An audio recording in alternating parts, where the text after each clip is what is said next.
A Swift Kick in the Ass, episode 16. Welcome to a Swift Kick in the Ass podcast, hosted by lifelong friends Tom Stewart and John Torren. Today's episode is a special feature covering Robert Greene's 48 Laws of Power. Welcome, I'm Tom Stewart, and I'm joined with my lifelong friend John Curran. And today we're going to continue our series on Robert Greene's The 48 Laws of Power. And in this book, we're starting on law number 10, infection, avoid the unhappy and the unlucky. So the judgment on this law is you can die from someone else's misery. Emotional states are as infectious as diseases. You may feel that you're helping a drowning man, but you're only precipitating your own disaster. The unfortunate sometimes draw misfortune on themselves. They will also draw it on you. Associate with the happy and the fortunate instead. What do you think, John? Well, I think let's first clarify that we're not talking about people who are just unhappy or unhappy for a reason, or unlucky, something unlucky happens to them. We're talking about the perpetually unhappy and unlucky. And I could think of many different people throughout my life who I have known who have been perpetually unhappy or unlucky. Charlie Brown? Charlie Brown is, I guess, a good, it's just, he's like Pigpen, but the dirt isn't following him. It's being unlucky and being unhappy. I think Pigpen even got some action. It's just Charlie Brown never seemed to catch a break, man. Poor kid, he'd get rocks in his bag on Halloween, and Lucy would always pull that football away from him. Yeah, I mean, maybe he just didn't learn from it, but I really feel that it says here, you may feel like you're helping the drowning man, but you're only precipitating your own disaster. If you've ever gone through swimming lessons, they say never try to help a drowning person, because if they're if they're frantic, they could actually drown you in the process. So you have to be really, really careful with helping someone who's drowning. But I also think it goes a little bit further than that, and that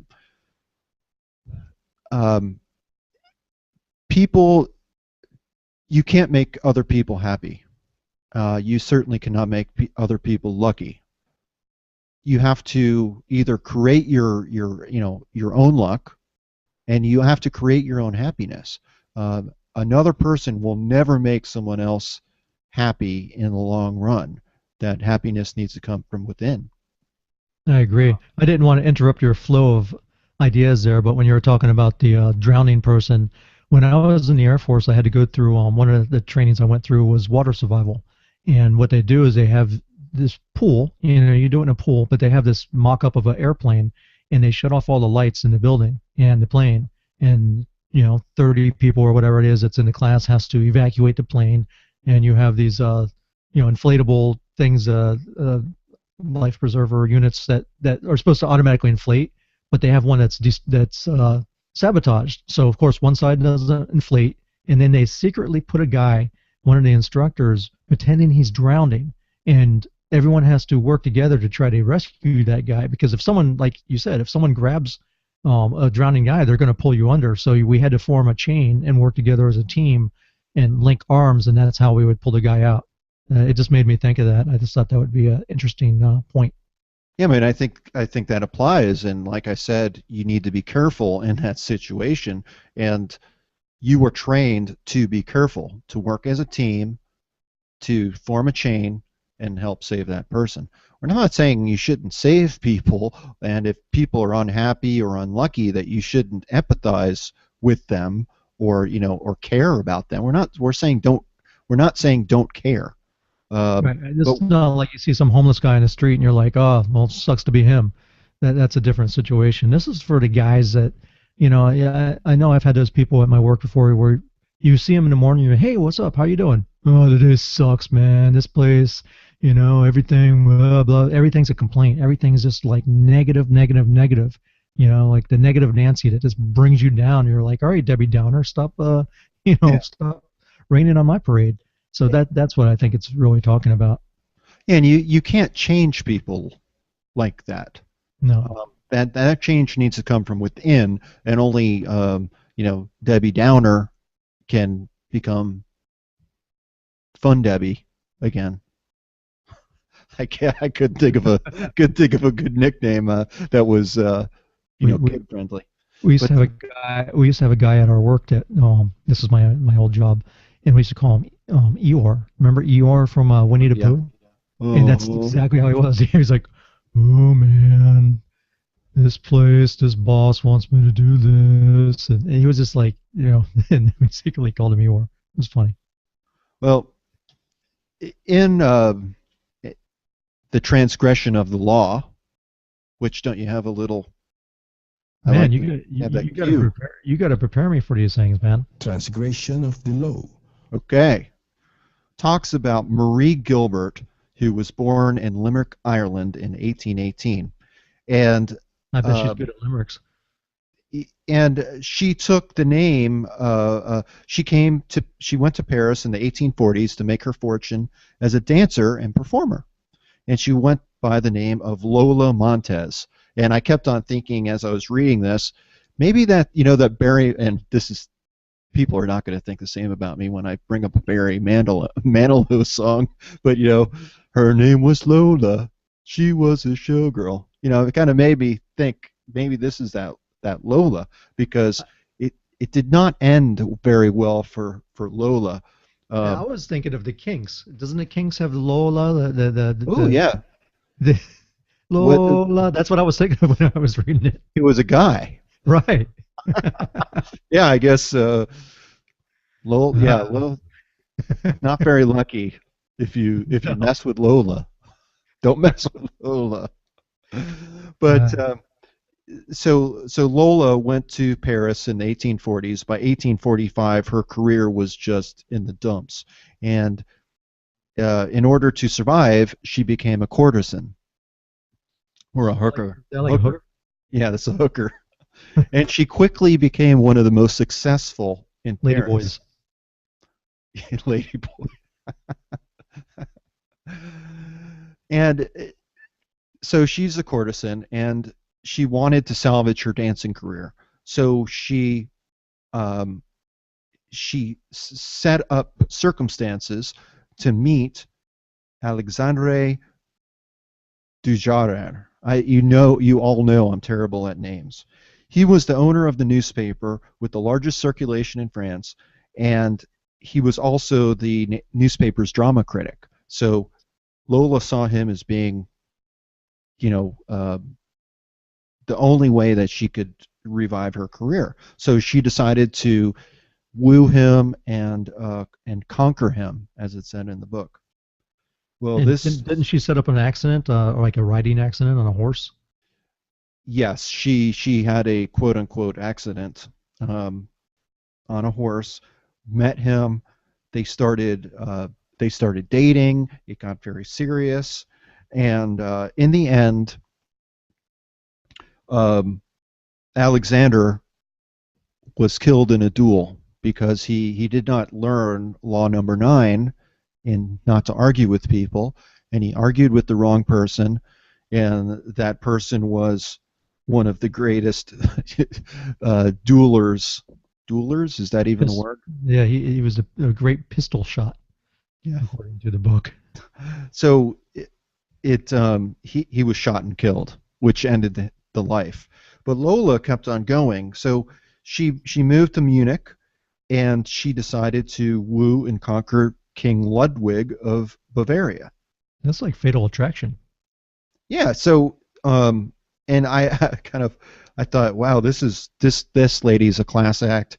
She she recognized that the king had a fondness for good-looking women, and she kind of forced her way into the court one day, and again accidentally showed her breasts, ripped her dress, and let her breast fly out. Um, and she was able to talk to the king that way. And apparently, I think, what was it, 55 days later, she was making her debut on stage Yeah, man, when with. you have women running to you, like ripping open their shirts and their breasts flop out by accident. Oh, well, excuse me. How did that happen? Pardon me. So uh, Ludwig was really bewitched by Lola, and even though her performances were terrible, he did many things for her. I think he naturalized her, and the he was very much a loved king, but she was such a jerk that uh, the population, his subjects, started to dislike the king, and finally he had enough, and he asked her to leave. She left, but without first getting a nice big check from him. And within the next year, he was out of, he abdicated the throne, all because of Lola. And I thought it was saying they were on the grip of civil war, and students everywhere were chanting "Rus mit Lola." I love that part of the book. Which But basically means she's a guy. Is that what they were saying? no, it means out with Lola, I believe. Yeah. Lola. La la la la Lola. Uh, I had a friend by the name of Ted in high school. He's passed on, so this Oh is yeah, a I know who you're same talking about. story. He was a security guard on Fort Lauderdale Strip back in the day when Fort Lauderdale Strip was the place to be. Back when And we were driving as 16-year-olds with the Merry Monk. just a little bit after that, I think, or maybe it was around that In time. our PA system. Yeah, yeah. Fort Lauderdale Strip was a wild place, and he got called up to this room one night. The guest was just hysterical, and it turned out that this guy picked up a girl named Lola on the strip, and they went back up to the hotel room and started messing around, and that's when he discovered that Lola had a stick shift, and I think he ended up getting thrown out of the hotel. But Ted had always had stories like that. Yeah, I can imagine working at the Fort Lauderdale. I mean, just driving down the street and cruising, you had stories. I can imagine working there all the time. It's like when I was a cab driver in Fort Lauderdale and in Hollywood. It was just one crazy thing after another. Everything from I've had Yngwie Malmsteen, the world's supposedly greatest guitarist, hop in my car, and then he took me to his house, and he had his girlfriend. I think I told this story before on the show, but he had his girlfriend with him. He goes, "Hey, I'm hungry." I took him to a restaurant. He bought me something to eat, and then I dropped him off at not a mansion, but it was a pretty big house. And he was like, "Hey, you want to come in and see my Ferrari?" And he jumps in his Ferrari and he turns it on. Like, okay, yeah, man. I'm thinking I'm gonna get a big tip or something. And he still hadn't paid me. And then he starts playing his guitar, which was actually pretty neat.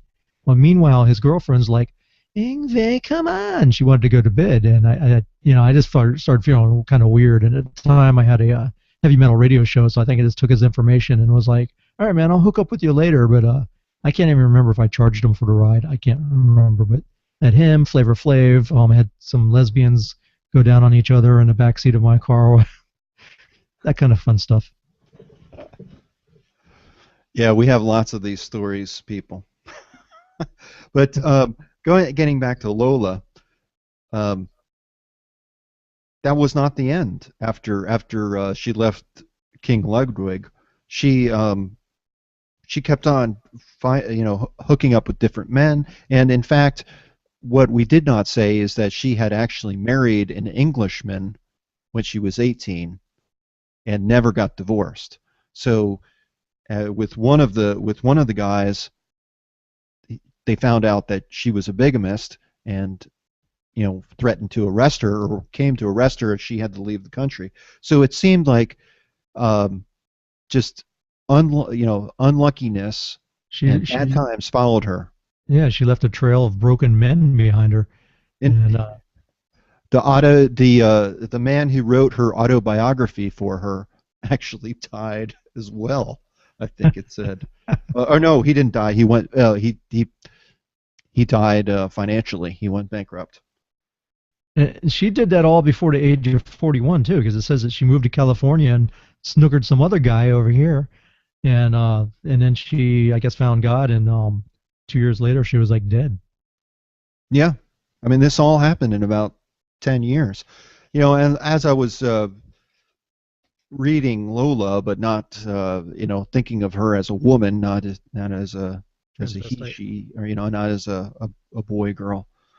Um, I could think about the many girls I've dated that well, really two come to mind that were perpetually unhappy and unlucky, and I almost married one of them.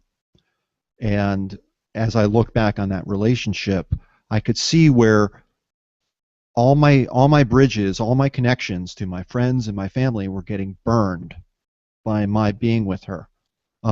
It was so bad that my parents were not going to come to the wedding. So that's how much they hated her.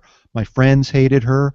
They told me so, and of course I didn't know about this book, and I argued the point, and it took me a long time to rebuild those bridges with my friends as well as my family. Um, and I know for a fact that if I would have not broken off that marriage, one of us would be in jail, the other one would be dead. I just don't know which one would be which. And terrible. She had an That's the infectious. worst. That's the worst. I've had relationships like that.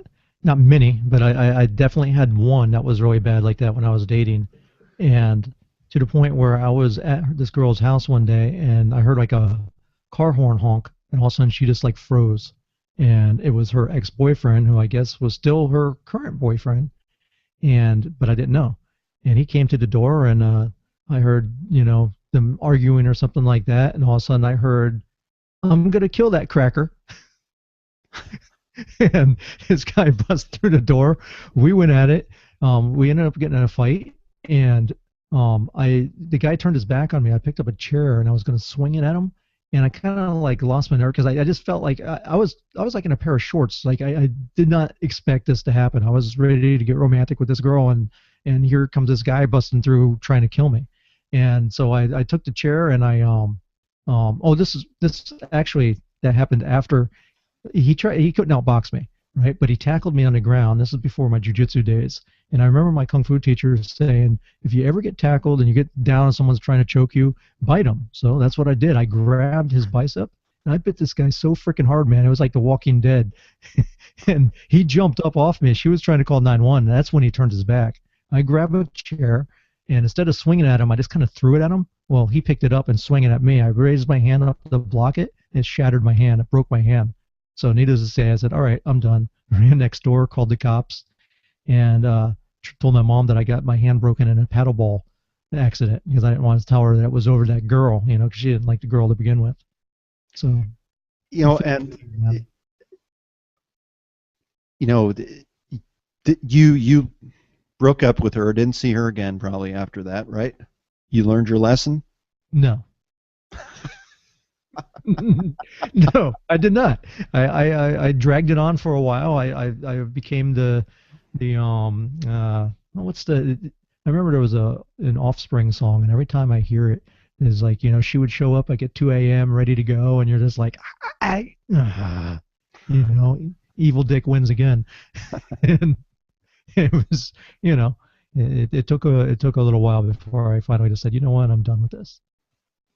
Yeah, I mean with the girl I almost married, I knew it wasn't right, and I kept on just saying, I just kept on moving forward with it until the very end, and then I called it off, and we were living together, and in Georgia where we lived, if you lived together 1 year, that was considered to be common law marriage.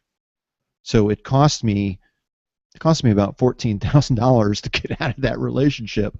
Best $14,000 I ever spent. But I remember my dad flew up to help me. We rented a U-Haul truck, and I literally moved out of that apartment um, in plastic bags. I mean, and there's actually a story to this. Is that um, she told me that she had filed a what's it called when you're Restraining order. a restraining order. Thank you.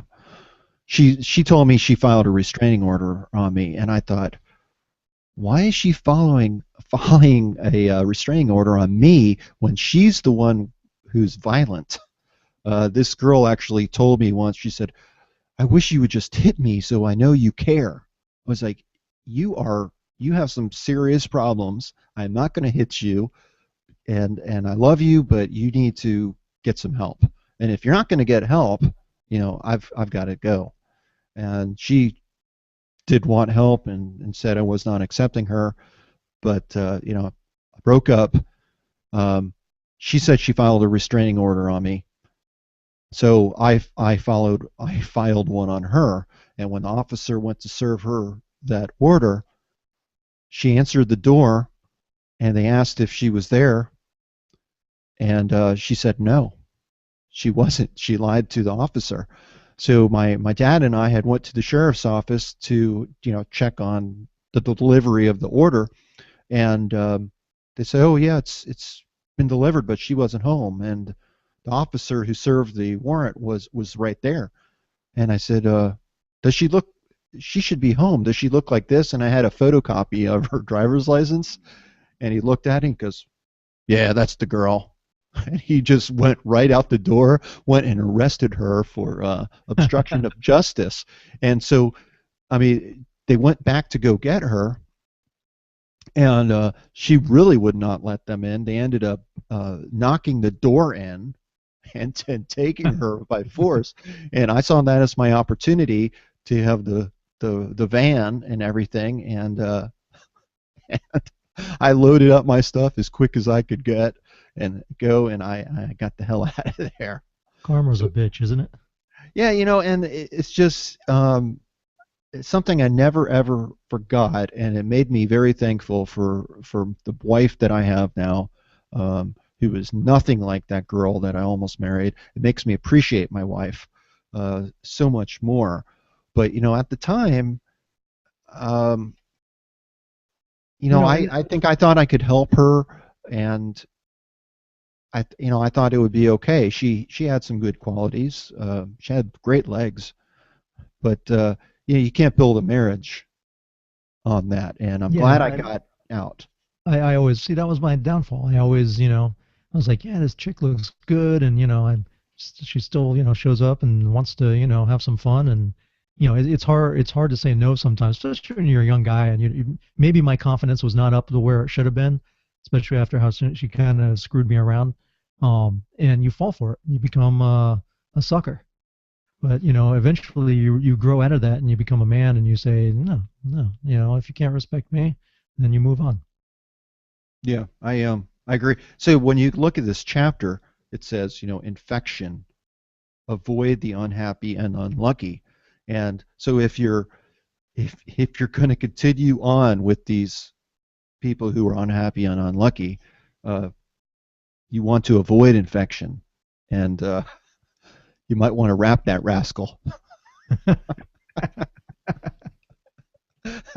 Use some type of protection, because when you get to the keys of power, it says those misfortunates among us who have been brought down by circumstances beyond their control deserve all the help and sympathy we can give them. But there are others who are not born to misfortune or unhappiness, but who draw it upon themselves by their destructive actions and unsettling effect on others. It would be a great thing if we could raise them up, change their patterns, but more often than not, it is their patterns that end up getting inside and changing us. The reason is simple. Humans are extremely susceptible to the moods, emotions, and even the ways of thinking of those thinking of those with whom they spend their time. So I think that what we need to walk away from is you know, recognize that people do influence us, who we hang out with, and who we consider to be our friends. That affects our view of the world, um, what we see as possibilities, likeliness, what's real, what's not real. I mean, our friends influence us, Yeah, and that's, they say you are the combination of the five closest friends that you hang around with, and yeah, that's what my wife always says that that's why we're broke because all our friends are broke. yeah, We're not really broke, but we're not wealthy by any means, other than by the great relationships that we have and the friendships that we have. Those I couldn't put a price tag on, but it does say that you should associate with people that you want to be more like, and try to stay away from the ones that are drinking and doing drugs and are constantly pulling you down or unhappy with their lives. yeah, I agree. And I don't mean to put anyone off by saying drinking or do drugs, but someone that's in a cycle of addiction or something that is just can't get their act together and needs treatment or something before they can actually have a meaningful relationship with you. Don't be an enabler. Don't you know enable them to keep on um, uh, keeping their cycle And influencing you in the abuse. process. The Or, codependent, right? That's what they call that behavior. yeah, I believe so. The next line on the next paragraph of that I think really touches what you just said, Tommy. The incurably unhappy and unstable have a particularly strong infecting power because their characters and emotions are so intense. They often present themselves as victims, making it difficult at first to see their miseries as self-inflicted. Before you realize the real nature of their problems, you have been infected by them. I think that's I think that's really powerful, and it also goes on to say the people you associate with are critical. Um, the risk of associating with infectors is that you will waste valuable time and energy trying to free yourself. In my case, I spent over 14 grand trying to get out of that relationship, and it was money well spent, and I was much younger. There were no children involved. Um, Even though we weren't married, it was almost like I was. It was like a pseudo divorce. Um, and if I would have just avoided her and listened to what my friends said, I could have probably kept many friendships, not spent that money, um, and not wasted my time and energy in the process. It really threw my life for a loop. I used to, when I left one of my jobs and went and took another job, partially because one of the guys I hung around all the time was very negative. Very everything he would say was, and not everything. I mean, he's a good guy, but there was a dark side to him, and that dark side would just creep in, and it'd be so negative, and he would be, he made racist jokes, and he wasn't a white guy, but he made stereotypical comments that just it started to bother me, and I was like, I don't want to be around the negativity all the time, and I remember he would cuss so much, and I was like, hey man, we had a pot of a jar that we would throw $1 into every time that we cussed. We tried to make the whole department get in on it, and sometimes he'd just come in and be like, he put a whole $10 in, and just be like, I know I'm gonna go do it, so but it's wears on you, and it's you can't change people like that, and eventually you just have to get away from them, and when I had an opportunity, I took it, and to get away from it, and it was like a fresh start. It was great.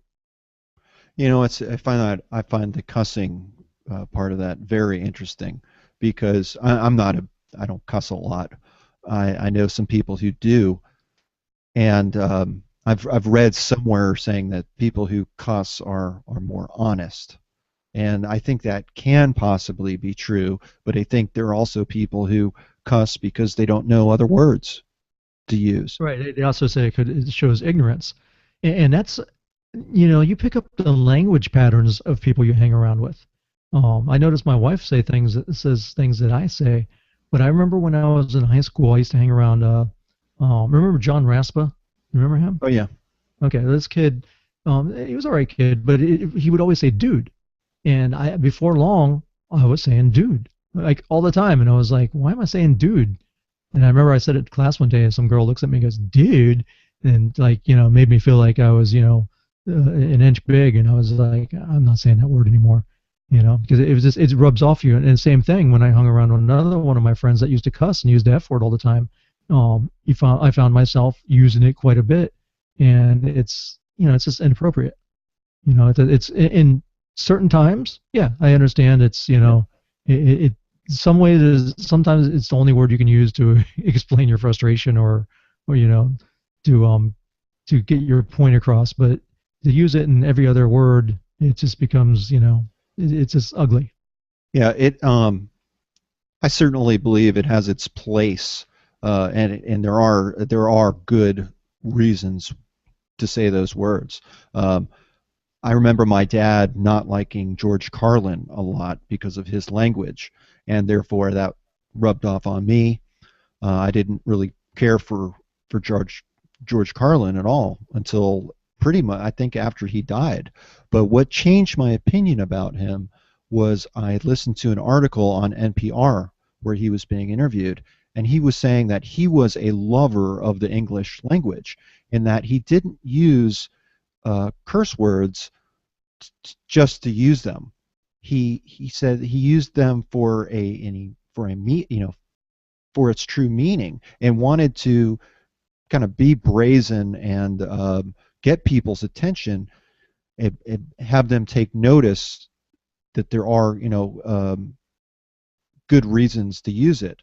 I was watching a movie recently, with I don't remember the name of it, but Robert De Niro, Michelle Pfeiffer play parents of, or they play a mob family, Mob family. I remember that. Yeah.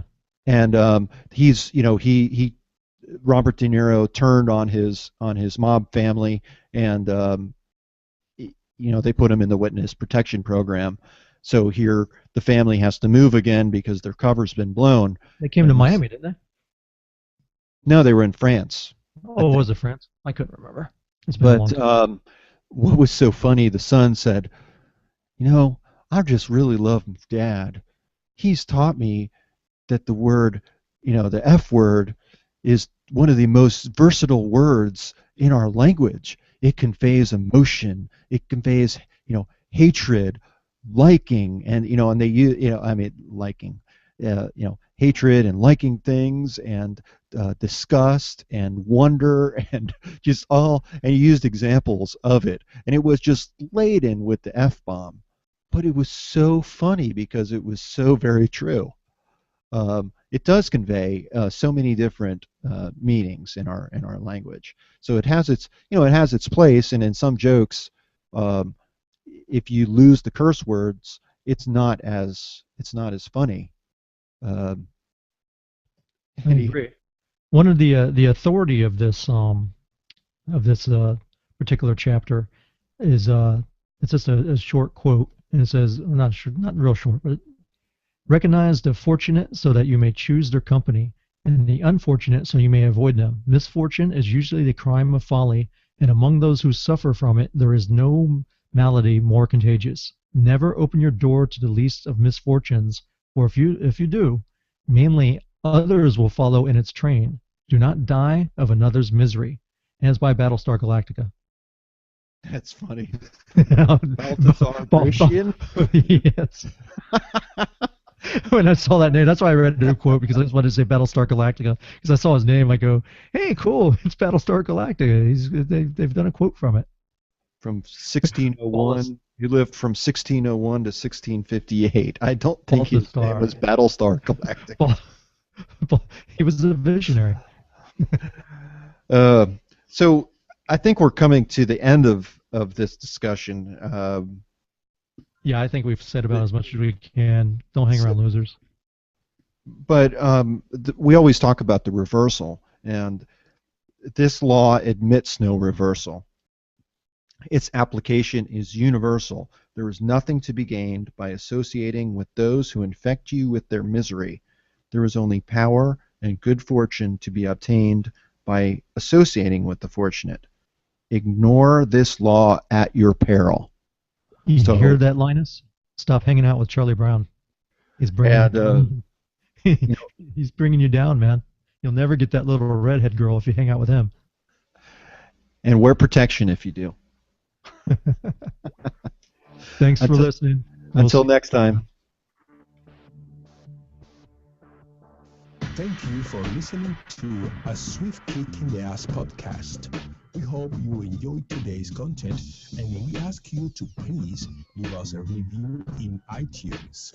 Also, head over to aswiftkickintheass.com to get a free copy of the Simple Spending Tool.